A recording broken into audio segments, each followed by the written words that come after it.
आम जनता के जीवन से जुड़े कई बड़े बदलाव लागू हो गए हैं जिन्हें हर नागरिक को जानना बेहद जरूरी है। इन नियमों का मुख्य उद्देश्य सरकारी सेवाओं में पारदर्शिता लाना, सुरक्षा बढ़ाना और आम आदमी को आर्थिक राहत देना है। चाहे आप अपना घर बनवा रहे हों, गाड़ी चला रहे हों या घर किराए पर ले रहे हों, ये नए नियम अब आपके हर काम को प्रभावित करेंगे। इन बदलावों को डिजिटल इंडिया और स्मार्ट यूपी के विजन के साथ जोड़कर देखा जा रहा है। तो आइए हम जान लेते हैं उत्तर प्रदेश के 10 बड़े नियम। देश के चिकित्सा एवं स्वास्थ्य विभाग के अधीन संचालित राजकीय जीएनएम और एएनएम प्रशिक्षण केंद्रों में शिक्षकों की भारी कमी सामने आई है। स्थिति ये है कि कई केंद्रों में 50% से अधिक ट्यूटर पद खाली हैं, जिससे प्रशिक्षण की गुणवत्ता गंभीर रूप से प्रभावित हो रही है। इसका असर अब जमीनी स्तर पर दिखने लगा है। ग्रामीण इलाकों से मरीजों की देखरेख में लापरवाही के कई मामले सीएमओ कार्यालयों तक पहुंचे हैं। विशेषज्ञों का मानना है कि पर्याप्त प्रशिक्षण न मिलने से स्वास्थ्य सेवाओं पर सीधा असर पड़ रहा है। लखनऊ में ट्रैफिक व्यवस्था सुधारने की दिशा में बड़ी पहल शुरू हुई है।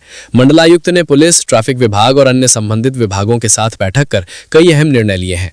शहर के जिन इलाकों में यातायात का दबाव ज्यादा रहता है, वहां फ्लाईओवर, फुटओवर ब्रिज और एलिवेटेड रोड बनाने के निर्देश दिए गए हैं।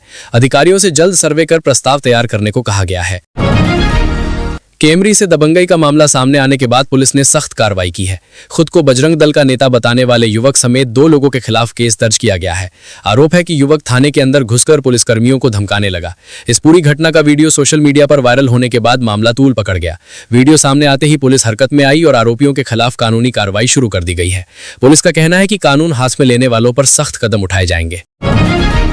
प्रदेश सरकार ने ओवरलोडिंग के चालान लंबे समय से जमा न करने वाले मालवाहक वाहन मालिकों के खिलाफ सख्त रुख अपनाया है। सरकार ने ऐसे डिफॉल्टर वाहन मालिकों को 1 महीने का अंतिम मौका दिया है ताकि वे अपनी लंबित चालान राशि जमा कर सकें। तय समय सीमा के बाद डिफॉल्टर वाहनों को सड़क पर चलाने की अनुमति नहीं दी जाएगी। चेकिंग के दौरान ऐसे वाहन मौके पर ही इंपाउंड कर लिए जाएंगे। चालान की पूरी राशि जमा करने के बाद ही वाहन छोड़े जाएंगे। प्रदेश में हेल्थ एटीएम के संचालन को और बेहतर बनाने की तैयारी तेज हो गई है। इसके लिए एक एकीकृत कमांड कंट्रोल सेंटर स्थापित किया जाएगा, जिसकी मंजूरी प्रदेश सरकार ने दे दी है। इस परियोजना पर 25 करोड़ रुपए खर्च होंगे। डिप्टी सीएम ब्रजेश पाठक ने बताया कि बजट को स्वीकृति मिल चुकी है। हेल्थ एटीएम में पैथोलॉजी, ब्लड प्रेशर समेत कई जांचें होंगी, जिससे अस्पतालों पर मरीजों का दबाव कम होगा। कमांड सेंटर से निगरानी कर और भी बेहतर सुविधाएं सुनिश्चित की जाएंगी। बागपत से एक चौंकाने वाला मामला सामने आया है। हजारीलाल इंटर कॉलेज की एक महिला शिक्षिका ने कॉलेज के प्रबंधक राजेंद्र सिंह भाटी पर मानसिक और शारीरिक उत्पीड़न का गंभीर आरोप लगाया है। पीड़ित शिक्षिका ने अपनी पीड़ा जाहिर करने के लिए खून से लिखा ज्ञापन जिला अधिकारी को सौंपा, जिससे प्रशासन में हड़कंप मच गया। शिक्षिका ने राष्ट्रपति द्रौपदी मुर्मू से परिवार सहित इच्छा मृत्यु की मांग भी की है। मामला सामने आने के बाद प्रशासन ने जांच के संकेत दिए हैं। उत्तर प्रदेश के मुरादाबाद में बीकॉम की परीक्षा देकर लौट रहे मुस्लिम छात्र फरहाद अली को आग लगाने के मामले में नया मोड़ आ गया है। इस घटना में आरोपी बताए गए 2 हिंदू युवक दीपक और आरुष को लेकर अब सवाल उठने लगे हैं। पीड़ित छात्र का ताजा बयान सामने आने के बाद पुलिस की शुरुआती थ्योरी पर संदेह जताया जा रहा है। बयान में कई अहम बातें सामने आई हैं, जिनसे केस की दिशा बदल सकती है। फिलहाल पुलिस पूरे मामले की दोबारा जांच कर रही है। ग्रेटर नोएडा के यमुना एक्सप्रेसवे 0 पॉइंट पर एक दर्दनाक सड़क हादसा सामने आया है, जिसमें 2 सगे भाइयों की मौके पर ही मौत हो गई। बताया जा रहा कि बोलेरो में डीजल भरते समय तेज रफ्तार होंडा सिटी कार ने दोनों को कुचल दिया। हादसे के बाद गुस्साए ग्रामीणों ने मुआवजे और आरोपी की गिरफ्तारी को लेकर एनपीएक्स चौकी का घेराव कर प्रदर्शन किया। सूचना पर एडीसीपी समेत पुलिस बल मौके पर पहुंचा। पुलिस ने कार जब्त कर चालक को गिरफ्तार कर लिया है। अगर किसी व्यक्ति के खाते में गलती से पैसे ट्रांसफर हो जाएं और वो उन्हें लौटाने से इनकार करता है, तो ये कानूनन अपराध माना जाता है। ऐसे मामलों में संबंधित बैंक शिकायत दर्ज कर सकता है। जांच में दोषी पाए जाने पर उस व्यक्ति के खिलाफ कानूनी कार्रवाई, जुर्माना या यहां तक कि जेल की सजा भी हो सकती है। कानून साफ कहता है कि गलती से आए पैसे पर हक नहीं बनता, इसलिए ऐसे हालात में तुरंत बैंक को जानकारी देना और राशि लौटाना ही सुरक्षित और सही कदम है। राजधानी लखनऊ में बिजली व्यवस्था को मजबूत करने के लिए केंद्र सरकार की आर्थिक मदद से 28 नए 3311 केवी बिजली घर बनाने का प्रस्ताव तैयार किया गया है। इन बिजली घरों के निर्माण पर अनुमानित 250 करोड़ रुपए से अधिक खर्च आने का अनुमान है। अमौसी, लखनऊ मध्य, जानकीपुरम और गोमती नगर जोन ने अलग अलग ब्लूप्रिंट तैयार कर केंद्र को भेजा है। इन बिजली घरों के बनने से लगभग 10 लाख लोगों की बिजली आपूर्ति में सुधार होगा और शहर की ऊर्जा व्यवस्था और स्थिर बनेगी। बदायूं के उझानी थाना क्षेत्र के कोड़ा नरसिंहपुर गांव स्थित मैंथा फैक्ट्री में मंगलवार सुबह 3 सुरक्षा कर्मियों की लाशें मिलने से हड़कंप मच गया। फैक्ट्री केबिन में मृतक पाए जाने की सूचना से सैकड़ों लोग मौके पर पहुंच गए और नारेबाजी शुरू कर दी। घटना की जानकारी मिलते ही पुलिस भी फैक्ट्री में पहुंची, लेकिन उन्हें भी ग्रामीणों और कर्मचारियों के विरोध का सामना करना पड़ा। पुलिस ने मामले की गहन जांच शुरू कर दी है और आसपास के इलाके को सील कर दिया गया है। प्रदेश के स्वास्थ्य विभाग में हड़कंप मच गया है। डिप्टी सीएम ब्रजेश पाठक के निर्देश पर ड्यूटी से अनुपस्थित 17 डॉक्टरों को बर्खास्त कर दिया गया है। विभाग में लापरवाही और मरीजों के साथ बदसलूकी के मामलों की गंभीरता को देखते हुए कई डॉक्टरों की सैलरी रोकने का आदेश भी जारी किया गया। इसके अलावा रिटायर्ड अफसरों की पेंशन में कटौती का आदेश भी दिया गया है। अधिकारियों का कहना है कि ये कदम विभाग में पारदर्शिता, अनुशासन और जवाबदेही सुनिश्चित करने के लिए उठाया गया है। स्वास्थ्य सेवाओं की गुणवत्ता और मरीजों का भरोसा बनाए रखना सरकार की प्राथमिकता है। कानपुर के घाटमपुर कोतवाली क्षेत्र के सरदेपुर गांव में रविवार रात एक रूह कंपा देने वाली घटना सामने आई।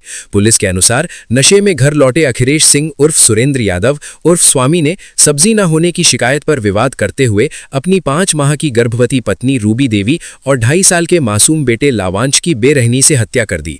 पोस्टमार्टम के दौरान दोनों शवों पर कुल 33 वार होने की जानकारी मिली। सोमवार को शवों का वीडियोग्राफी सहित पोस्टमार्टम किया गया।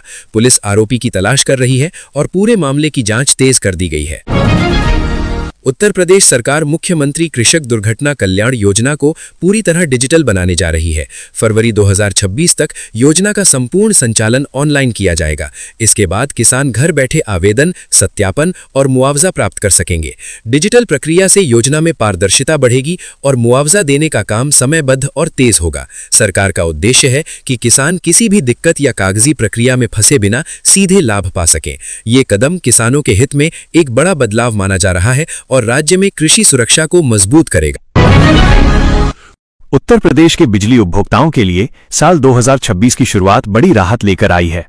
Uttar Pradesh power corporation limited UPPCL ने जनवरी 2026 के बिलों में 2.33% की कटौती करने का निर्णय लिया है। ये राहत ईंधन अधिभार फ्यूल सरचार्ज के समायोजन के कारण दी जा रही है, जिससे राज्य के करोड़ों उपभोक्ताओं को कुल मिलाकर लगभग 141 करोड़ रुपए का सीधा फायदा होगा। ये कटौती घरेलू और व्यावसायिक दोनों तरह के कनेक्शनों पर लागू होगी, जिससे नए साल के पहले महीने का खर्च थोड़ा कम हो जाएगा। इसके साथ ही पुराने बकायेदारों के लिए सरकार ने बिजली बिल राहत योजना 2025-26 को आगे बढ़ा दिया है। इस योजना के तहत उपभोक्ताओं को उनके पुराने बिजली बिल के ब्याज सरचार्ज पर 100% की छूट दी जा रही है। साथ ही अगर कोई उपभोक्ता एकमुश्त वन टाइम मूल राशि जमा करता है तो उसे मूलधन पर भी 25% तक की छूट मिल सकती है। ये योजना किश्तों में भुगतान की सुविधा भी देती है और इसके पंजीकरण का दूसरा चरण जनवरी 2026 के अंत तक चलेगा। अधीनस्थ सेवा चयन आयोग यूपीएसएससी ने राजस्व लेखपाल के 7,994 पदों पर भर्ती के लिए आधिकारिक नोटिफिकेशन जारी कर दिया है। इस भर्ती के लिए ऑनलाइन आवेदन की प्रक्रिया 29 दिसंबर 2025 से शुरू हो चुकी है। उत्तर प्रदेश के महोबा जिले में प्रधानमंत्री फसल बीमा योजना पीएमएफबीवाई के तहत हुए 40 करोड़ रुपए के बड़े घोटाले ने पूरे प्रदेश में हड़कंप मचा दिया है। इस धोखाधड़ी में जालसाजों ने बीमा कंपनी के अधिकारियों के साथ मिलकर ऐसी जमीनों का बीमा कर क्लेम हड़प लिया जहां कभी खेती ही नहीं हुई। जांच में खुलासा हुआ है कि नदी, नाले, पहाड़, जंगल और बंजर भूमि को उपजाऊ जमीन दिखाकर कागजों पर फसल बोई गई और फिर उनका बीमा कराकर करोड़ों रुपए का मुआवजा निकाल लिया गया। उत्तर प्रदेश में 1 जनवरी 2026 से एलपीजी गैस सिलेंडर की कीमतों और नियमों में महत्वपूर्ण बदलाव होने की संभावना है। नए साल की शुरुआत के साथ ही तेल विपणन कंपनियां, ऑयल मार्केटिंग कंपनीज रसोई गैस की नई दरें जारी करेंगी। वर्तमान मीडिया रिपोर्ट्स के अनुसार अंतर्राष्ट्रीय बाजार में कच्चे तेल की कीमतों में नरमी को देखते हुए ये उम्मीद जताई जा रही है कि घरेलू और कमर्शियल दोनों प्रकार के सिलेंडरों के दामों में कुछ कटौती हो सकती है। उत्तर प्रदेश के प्रमुख शहरों जैसे लखनऊ, कानपुर और वाराणसी में वर्तमान में 14.2 किलोग्राम वाले घरेलू सिलेंडर की कीमत लगभग 890 रुपए से 930 रुपए के बीच बनी हुई है।